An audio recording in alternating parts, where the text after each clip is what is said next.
تیری عظمتوں سے ہوں بے خبر، یہ میری نظر کا قصور ہے۔ اعوذ باللہ من الشیطان الرجیم۔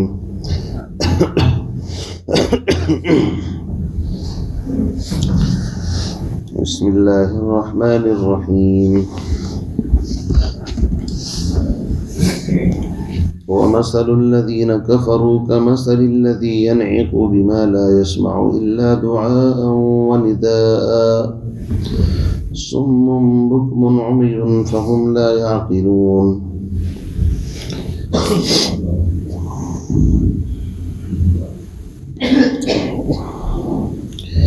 يا أيها الذين آمنوا كلوا من طيبات ما رزقناكم واشكروا لله إن كنتم إياه تعبدون۔ صدق الله العظيم۔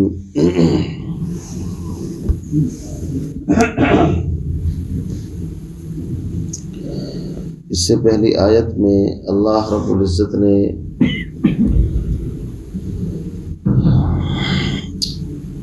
اکل حلال کا حکم دیا تھا، یا ایھا الناس کلوا مما فی الارض حلالا طیبا۔ اے لوگو، میں نے جو زمین کے اندر پاکیزہ اور حلال چیزیں پیدا کی ہیں ان کو کھاؤ۔ ولا تتبعوا خطوات الشیطان، اور حلال چیزوں کو چھوڑ کر اگر تم حرام چیزوں کو کھاؤ گے، اپنی خواہش پر عمل کرو گے، تو ایسا ہے گویا کہ تم شیطان کے نقش قدم پر چل رہے ہو۔ گویا کہ اس اشارہ اس طرف ہے، انسانوں کو زندگی گزارنے کے دو راستے ملے ہیں، ایک راستہ رحمان کی طرف سے ہے، ایک راستہ شیطان کی طرف سے ہے۔ رحمان نے جو راستہ انسانوں کو عطا کیا ہے اس کا نام صراط مستقیم ہے۔ تو جس راستے کا انتخاب اللہ نے کیا ہے انسانوں کے لیے، اگر اس راستے پر چلو گے تو قدم قدم پر تمہاری اللہ کی طرف سے رہنمائی ہوگی کہ یہ چیز حلال ہے، یہ چیز حرام ہے، حلال کو کھاؤ اور حرام سے بچو۔ اور اگر تم لوگ شیطان کی پیروی کرو گے، شیطان کے راستے پر چلو گے، تو شیطان تو تم کو حرام کھلانے کی کوشش کرے گا۔ کیوں؟ وجہ اس کی یہ ہے، اِنَّهُ لَكُمْ عَدُوٌّ مُّبِينٌ، بے شک وہ تمہارا کھلا دشمن ہے، چھپا ہوا دشمن نہیں ہے۔ شیطان نے قسم کھائی تھی جب اس کو جنت سے نکالا گیا تھا، اس نے قسم کھا کر کے کہا تھا کہ میں دائیں سے بائیں سے آگے سے پیچھے سے جہاں سے بھی، اگر آپ اس کے الفاظ پر غور کریں، فَبِعِزَّتِكَ لَأُغْوِيَنَّهُمْ أَجْمَعِينَ، الہی تیری عزت کی قسم میں ان سب کو ضرور بھی ضرور گمراہ کروں گا، یعنی پوری ایڑی چوٹی کی اپنی پوری طاقت لگا دوں گا تیرے بندوں کو راستے سے ہٹانے کی۔ فَبِعِزَّتِكَ لَأُغْوِيَنَّهُمْ أَجْمَعِينَ إِلَّا عِبَادَكَ مِنْهُمُ الْمُخْلَصِينَ، ہاں کچھ مخلص مٹھی بھر لوگ بچ جائیں تو بچ جائیں، ورنہ اکثر لوگوں کو میں اپنے راستے پر چلاؤں گا۔ تو اللہ رب العزت نے اس دشمن کی دشمنی کو واضح فرما دیا کہ دیکھو بھائی، ہم نے تم کو آگاہ کر دیا، شیطان اس کے پاس اتنے نورانی داؤں ہیں کہ انسان سمجھ بھی نہیں سکتا، جیسا آدمی ہوتا ہے ایسا ہی جال اس کے پاس تیار ہے۔ عالم کے لیے عالمانہ جال تیار کر کے لاتا ہے، جیسا شکار ایسا ہی تو جال تیار کرے گا نا۔ اسی لیے حدیث کے اندر فرمایا، النساء حبالۃ الشیطان، عورتیں شیطان کا جال ہے۔ اس لیے پوری دنیا کے اندر جو تباہی پھیلاتا ہے وہ اسی راستے سے، مال کے ذریعے سے، جمال کے ذریعے سے، عہدے منصب کے ذریعے سے، عورت کے ذریعے سے، جتنی بھی غلط چیزیں ان ساری چیزوں کا استعمال وہ کر دیتا ہے۔ اس لیے اللہ نے فرمایا کہ بھائی شیطان سے بچ کر کے رہنا، وہ تمہارا کھلا دشمن ہے، تم کو 100% حرام کھلانے کی کوشش کرے گا۔ اگر تم اللہ کے ساتھ بظاہر کسی کو شریک نہیں ٹھہرا رہے تھے، یعنی دیکھتے میں لگتا ہے کہ بھئی ہم تو کسی کی پوجا نہیں کرتے، ہم تو اللہ ہی کو مانتے ہیں۔ یاد رکھیے حدیث کے اندر فرمایا بائسا، بہت ہی مطلب مذمت کے ساتھ، کہ ایک انسان عبد الدینار عبد الدراہم، جو دینار اور درہم کی پوجا کرتا ہے، یعنی صرف مال کہیں سے بھی آئے، بس کہ بھائی بزنس ڈالنا ہے، چاہے اس کو شراب کے ٹھیکے کے اندر ہی اس کو مطلب وہ لینا پڑے، مرداری کے ٹھیکے لینے پڑے، اور چاہے وہ ڈائریکٹ نہ لے کر کے انڈائریکٹ انوالو ہو جائے اس کے اندر، کہ بھائی میں فرنٹ پر تو نہیں رہوں گا لیکن پیسہ میں لگاتا ہوں، کام آپ کو کرنا ہے تو آمدنی تو اسی کے پاس آئے گی۔ تو یاد رکھیے مشکوک مشتبہ کاروبار میں بھی وہ انسان کو الجھا دیتا ہے، اس کے پاس بہت سارے داؤ ہیں حرام کھلانے کے، کبھی رشوت کے ذریعے سے، کبھی کسی اور طریقے سے۔ اس لیے اللہ نے فرمایا انما یأمرکم بالسوء والفحشاء، وہ تمہیں بے حیائی اور بری باتوں کا حکم کرتا ہے، اندر سے کہتا ہے ساری دنیا کر رہی ہے، مزے آ رہے ہیں، فلاں نے اتنے مکان خرید لیے، اتنی گاڑیاں اس کے پاس ہیں اور تیرے پاس کچھ بھی نہیں، چلیے حلال ولال کا چکر چھوڑ اور تو بھی کر، ایسی باتوں کا حکم کرتا ہے، دل کے اندر وسوسے ڈالتا ہے۔ وَأَن تَقُولُوا عَلَى اللَّهِ مَا لَا تَعْلَمُونَ، اور یہ کہ تم کہو اللہ پر وہ باتیں جو تم نہیں جانتے، یعنی الٹی سیدھی باتیں اللہ کی طرف بھی منسوب کروا دیتا ہے۔ اس لیے فرمایا وَإِذَا قِيلَ لَهُمُ اتَّبِعُوا، جب ان سے کہا جاتا ہے کہ پیروی کرو، تقلید کرو، اتباع کرو اس چیز کی جس چیز کو اللہ نے اتارا ہے، یعنی قرآن و سنت اور اجماع اور قیاس جو دلیل شرعی ہیں، ان کی روشنی میں زندگی گزارو۔ قالو، تو یہ یہود اور یہ مشرک کہتے تھے بل نتبع ما الفینا علیہ آباءنا، ہم تو اس چیز کی پیروی کریں گے جس پر ہم نے اپنے باپ داداؤں کو پایا ہے۔ اللہ نے کہا کہ باپ دادا اگر چلو عقل مند ہوتے، صحیح راستے پر ہوتے، تو پھر تو ان کی پیروی میں کوئی دقت نہیں تھی، لیکن اولو کان آباؤہم لا یعقلون شیئا ولا یہتدون، اگرچہ ان کے باپ دادا نہ عقل رکھتے ہوں، نہ ہدایت یافتہ ہوں، یعنی علم بھی ان کے پاس نہیں ہے اور عقل بھی نہیں ہے۔ دیکھو دو چیزیں ہیں، یا تو علم اتنا ہونا چاہیے انسان کے پاس کہ اس علم کی روشنی میں حلال حرام کا پتہ لگا سکے، اور علم کے ساتھ پھر عمل بھی ہو، اس لیے کہ العلم بلا عمل وبال، بغیر عمل کے اگر خالص علم ہو تو وبال ہے، والعمل بلا علم ضلال، اور خالص عمل ہو کسی کے پاس علم نہ ہو تو یہ گمراہی ہے۔ اس لیے دونوں کا جوڑ ہونا چاہیے، علم بھی اور عمل بھی۔ علم اور ذکر دو نمبر اسی لیے ملا ہے، علم کا مطلب علم اور ذکر کا مطلب کیا ہے؟ عمل۔ علم عمل سے جدا نہیں ہو سکتا، عمل علم سے جدا نہیں ہو سکتا، دونوں کے اندر لازم ملزوم ہے۔ علم ہے انسان کے پاس، بہت علم ہے، لیکن عمل نہیں تو وبال ہے، وبال ہے اس کے پاس، یہ حجت ہے، قیامت کے دن پکڑ ہوگی اس کی۔ اس لیے فرمایا العلم بلا عمل وبال والعمل بلا علم ضلال، عمل ہے علم ہے نہیں تو غلط راستے کو بھی صحیح مان کر کے اپنا لگا رہے گا اس کام کے اوپر۔ اس لیے فرمایا والجمع بینہما کمال، اور دونوں کو جمع کر لیا جائے، علم بھی ہو عمل بھی ہو تو ایک کمال ہے۔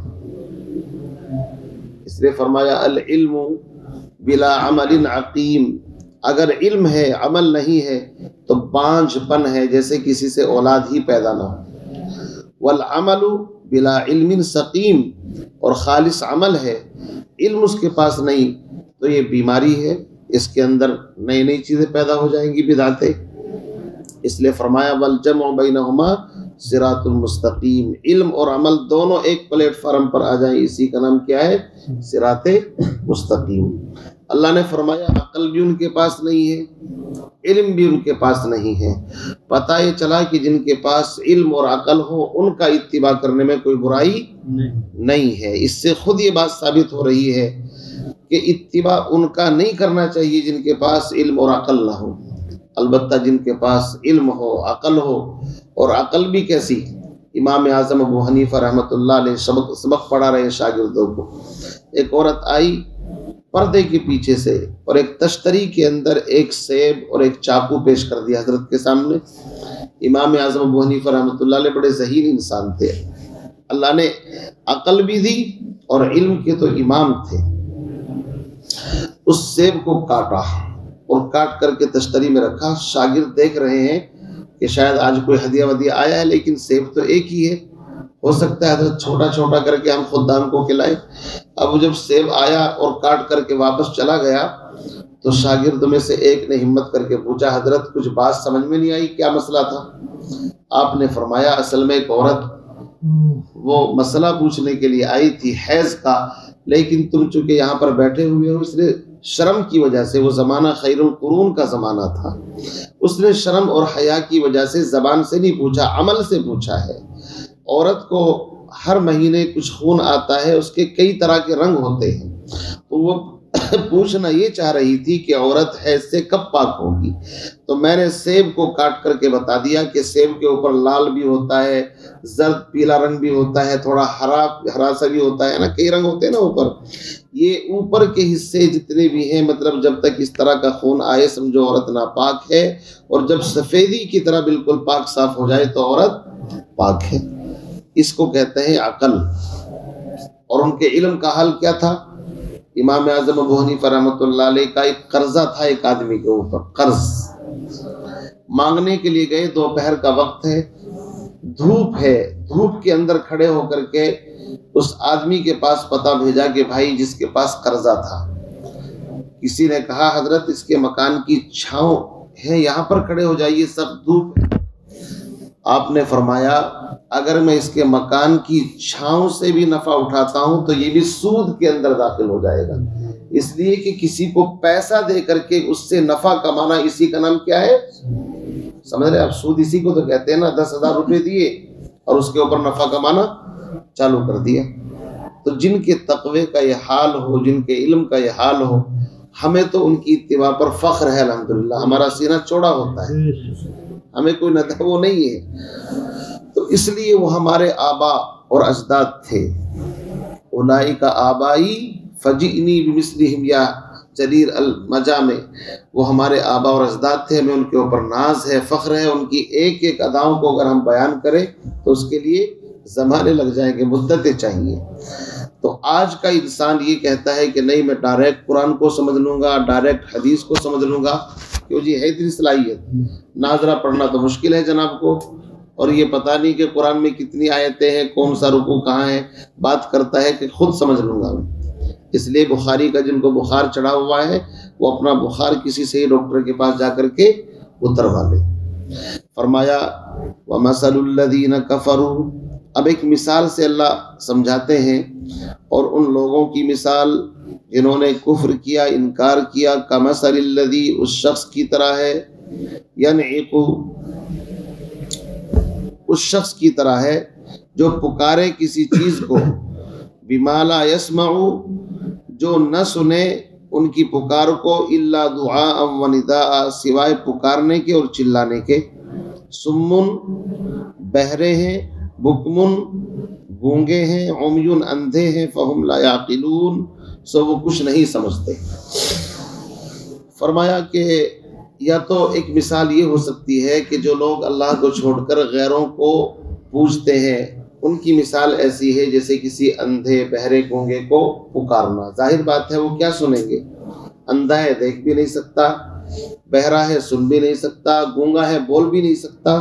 یا تو یہ مطلب ہے، یا مطلب یہ ہے کہ جیسے پیغمبر علیہ السلام اور دین کے داعی ان لوگوں کو جو دین پر عمل نہیں کرتے، خاص طور سے اہل کتاب جیسے کہ مشرکین یہود وہ گزرے ہیں، ان کو پکارنا ایسا ہے جیسے کہ ایک چرواہا ہو، اس کے پیچھے بہت بڑا ریوڑ ہے بکریوں کا، اونٹوں کا، اور ان کی فطرت یہ ہے کہ ایک راستے سے جو چل پڑتی ہے نا، بھیڑا چال سنا ہوگا نا آپ نے، یعنی جدھر کو چل پڑی بس سب اسی کے پیچھے چل پڑتے ہیں. تو کفر میں ان کی مثال ایسی ہے، باپ داداؤں کے حوالے دے رہے ہیں، ہمارے باپ دادا تو ایسے ہی چلے ہیں، تو یہ تو بھیڑا چال ہے، اگر وہ غلط چلے ہیں تو تم بھی اسی طرح چلو گے. اب اس کا مطلب یہ ہے کہ اگر وہ چرواہا ان کو پکار کر کے روکتا ہے بھائی ٹھہرو یہ، تو وہ کتنا بھی چیخے چلائے ان کو یہ تو پتہ چلتا ہے، جانوروں کو عقل ہے کہ کوئی بول رہا ہے، کوئی کچھ کہہ رہا ہے، لیکن یہ نہیں کہ اس کے کہنے سے وہ راستہ چینج کر لیں. سمجھ رہے نا؟ اسی لیے ایک مثال بنائی کہ بھینس کے آگے بین بجانا کوئی فائدہ نہیں. مطلب وہ یہ جانور کو تم کتنا بھی سمجھاؤ اس کی سمجھ میں وہ بات نہیں آتی. اس کو تو یا تو آپ کو ناتھ پکڑ کر کے چلانا پڑے گا یا ڈنڈا لے کر کے کھڑا ہونا پڑے گا, ادھر نہیں ادھر کو چلنا ہے. وہ اس کے علاوہ اور کوئی بھاشا نہیں جانتے. اسی کو اللہ نے مثال دے کر کے فرمایا وَمَثَلُ الَّذِينَ كَفَرُوا, اور مثال ان کافروں کی ایسی ہے جیسے پکارے کوئی شخص ایک چیز کو جو کچھ نہ سنے سوائے پکارنے اور چلانے کے. دعا کا مطلب ہوتا ہے آہستہ سے کسی کو پکارنا, اور ندا کا معنی ہوتا ہے دور سے چلا کر کے پکارنا. تو چاہے قریب سے پکارو چاہے دور سے, وہ آواز تو سنتے ہیں لیکن اس کے علاوہ انہیں کوئی پتہ نہیں چلتا. اس لیے کہ پتہ جب چلے اگر عقل صحیح ہو, آنکھ صحیح ہو, دماغ صحیح ہو. اللہ نے فرمایا صلاحیت تو ختم ہو چکی ہے. سمن بہرے ہیں, بکمن گونگے ہیں, عمیون اندھے ہیں, فہم لا یعقلون, بس ان کے اندر کوئی عقل نہیں. اس سے یہ بھی بات آپ سمجھ لیں کہ ان لوگوں کو جو اہل کتاب ہیں, غیر ایمان والے ہیں, ان کو اللہ نے گونگے اندھے بہرے اس معنی کر نہیں کہا کہ حقیقت میں ان کی آنکھیں نہیں تھی. آنکھیں تو ہیں لیکن جب آنکھوں سے صحیح چیز دکھائی نہ دے تو اس کا مطلب یہی کہ آنکھیں ہے ہی نہیں. کان ہیں سننے کے لیے لیکن جب کانوں سے صحیح بات نہ سنے تو اس کا مطلب یہ کان ہے ہی نہیں. اسی طریقے سے بہرے ہیں, گونگے ہیں, اندھے ہیں, زبان سے اگر حق بات نہ بول سکے تو اگرچہ اس کی اتنی لمبی زبان ہو لیکن اس کو کیا کہیں گے, یہ تو گونگا ہے, بولنا جانتا ہی نہیں ہے. اس سے پتہ یہ چلا کہ ان صلاحیتوں سے فائدہ اٹھانا چاہیے. اللہ تعالیٰ سے دعا فرمائے ہم تمام کو صحیح راستے پر صراط مستقیم پر گامزن فرمائے, اور ہر طرح کی خرافات سے اللہ ہم سب کی حفاظت فرمائے. اس بات میں یہ بھی بات آ گئی ہے کہ عقل حلال کا بہت بڑا دخل ہے, خاص طور سے اس کا آگے ایمان والوں کو اللہ نے پھر تاکیدن حکم دیا ہے. کل اس کے ذیل میں انشاءاللہ کچھ باتیں کریں گے کہ کس کس طرح کی چیزوں کو انسان کو چاہیے کہ اپنی زندگی سے نکالے. بہت ساری چیزیں ایسی ہیں جو آہستہ آہستہ زندگی میں آ جاتی ہیں, پتہ بھی نہیں چلتا ان کا. سبحان اللہ و بحمدہ, سبحانک اللہم و بحمدک, نشہد ان لا الہ الا انت, استغفرک. الحمد للہ.